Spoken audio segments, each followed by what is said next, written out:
One of the mistakes that I think I see people make whenever they are learning personality theory, especially if they have not yet really dug into the cognitive functions, is that they will tend to think that the more someone's letters line up in their little four-letter abbreviation, the more similar they will be. So in other words, a person may tend to think that an INTP and an INTJ should be extremely similar because there's only one letter difference.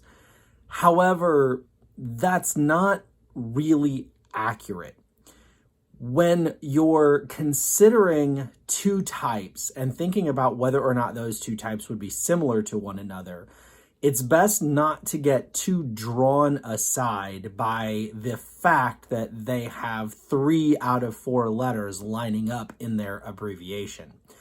It's actually the case that an ENTP would be far more like an INTP, and an ENTJ would be far more like an INTJ, though there are going to be significant differences in those comparisons as well. But when we compare something like an INTP with an INTJ, we're going to find that the differences are pretty significant.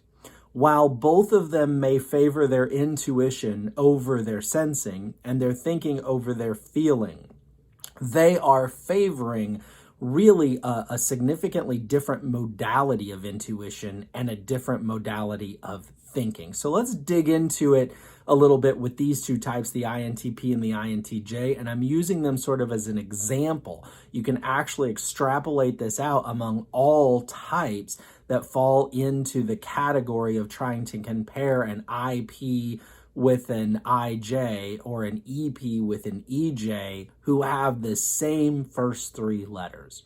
So with the INTP is going to favor extroverted intuition over introverted sensing, whereas the INTJ is going to favor introverted intuition over extroverted sensing. So when you're looking at an INTP, you're looking at someone who is going to be using more extroverted intuition, whereas the INTJ will be using introverted intuition.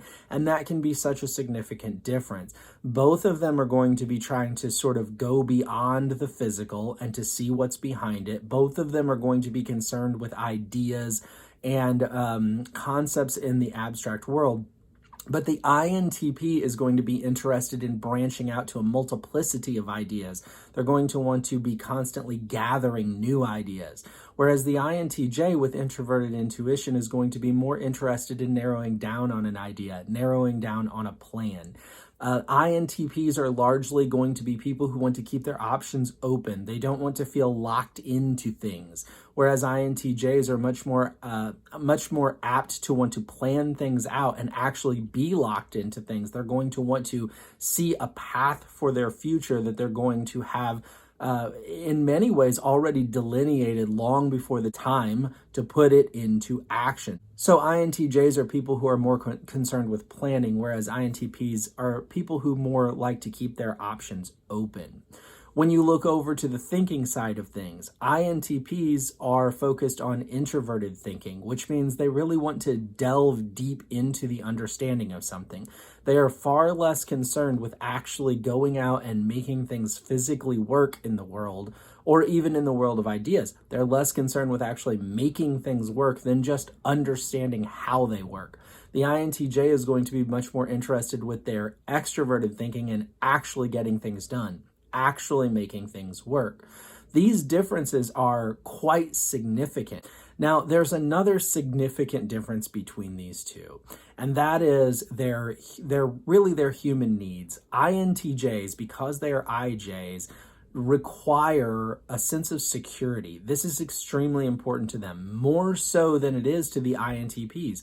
INTPs like to keep their options open. Security oftentimes for the INTP can feel like a cage, whereas for the INTJ, security feels like safety. It feels like a well thought out plan that is in place to make sure that the future goes a certain way.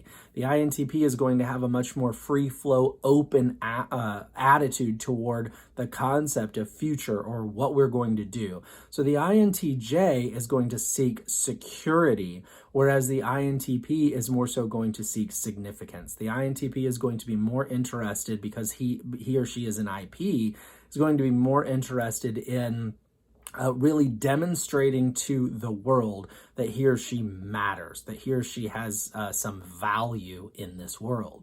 In addition to that, the INTP, being an IP, is going to be more hung up on people issues. So INTPs are going to be people who, when they are confronted with a situation, they are going to default to noticing how the other people in that situation perceive them. They're going to be very concerned with, did this person think poorly of me? Does this person like me? Did this person judge me? Did this person make fun of me? Is this person okay with me? Is my relationship still on stable grounds with this person? And those are the things that will be keeping the INTP up at night. The INTJ, on the other hand, will be a little bit more free-flowing with the people issues. Yes, they're going to have times when they get upset with people and people get upset with them. Yes, they're going to have times when their relationships break down. But overall, they're going to feel a lot more open in those areas to be able to handle those issues. They will not as likely lay in bed at night thinking, oh my gosh, I can't believe I said that. Oh my gosh, is this person mad at me? Oh my gosh, is this person judging me? That's not what's going to keep them up at night. They're going to be kept up at night much more by, is my plan working out? Is everything going okay? Did I structure things right? Am I thinking through these issues correctly? What about this? Is this going to derail what I'm trying to do? Those are the types of things that are going to bother the INTJ late into the night. Those are the types of things that are going to come out in their language. The INTP, if they're willing to be open, what's going to come out in their language, especially if they're talking about the things that are really weighing on their minds and bothering them, are going to be people issues. As a general rule, IPs are regularly concerned that people are judging them. They're worried that everyone think well of them. They're not necessarily going to go out like the EJs and break their backs trying to do things for other people to get them to think well of them, but they will try to basically be awesome in some area and then want to tell everyone about their awesomeness or display their awesomeness so that everyone will go, wow, you're really awesome. The INTJs are far less likely to do that. Now, those are some extremely significant issues that you can look at to delineate between an INTJ and an INTP. But at the end of the day, when you're trying to decide, am I an INTJ or an INTP, or is this person INTJ or INTP, these differences should be much easier to see between those two types than if you were trying to say, is this an INTP or an ENTP? That's going to be far more difficult because those two are far more similar. Or is this an INTJ or an ENTJ? Again, far more difficult because those two are far more similar. If you are trying to figure out your type or someone else's type and you're really just looking at a breakdown of the letters without understanding what it is that makes those letters what they are, the cognitive functions, then I would advise you to do some deep diving into understanding the cognitive functions, because what you will find at that point is that your IJs and EJs with the same last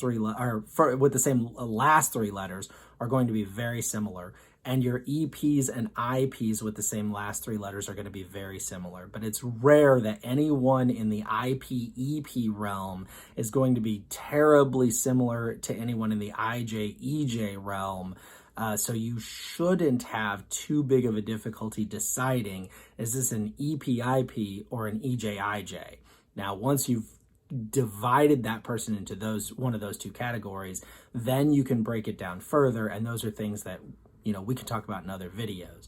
But I wanted to just use I just chose INTP, INTJ as sort of a case study for this whole concept to help anyone who may be struggling to figure out the difference in this sense, especially as it pertains to the cognitive functions. I hope you found this useful. I have to admit, just thinking through what I just said, I feel like it was a little disjointed, but that's okay. I'm not perfect, and I hope that you enjoy. Have an awesome day. Please do hit the like button. Please subscribe, and if you have any interest in donating to what I'm doing financially, there will be a link in the description below where you can do that. Have an awesome day.